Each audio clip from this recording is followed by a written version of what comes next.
જય શ્રી રામ. કેમ છો બધાય મજામાં? તો આજે મારે બપોરની રસોઈમાં ઓરો ને રોટલા બનાવવાનો પ્રોગ્રામ હતો, એટલે પહેલાં દૂધ ગરમ મૂકી દીધું અને એક બાજુ ઓરો શેકવા મૂકી દીધો, અને છાશ બનાવવાની હતી એટલે એ પણ બનાવી નાખી.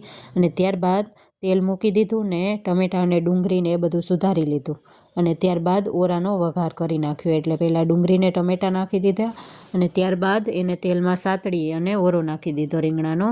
પછી ઓરામાં બધા બેઝિક મસાલા નાખીને ઓરો બનાવીને કમ્પ્લીટ કરી લીધો, અને ત્યારબાદ બનાવ્યા રોટલા. એટલે રોટલા બની ગયા એટલે બધું જમવાનું હોલમાં લઈ લીધું.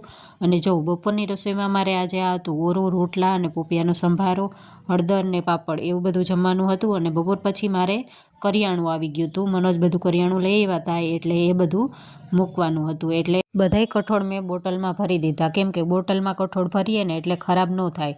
એટલે ઝીણા કઠોળ હોય એ બધા મગની દાળ ને મગ ને એ બધા ગળણીની મદદથી હું બોટલમાં ભરી લઉં, અને કાબુલી ચણા ને એ બધું હાથેથી ભરું.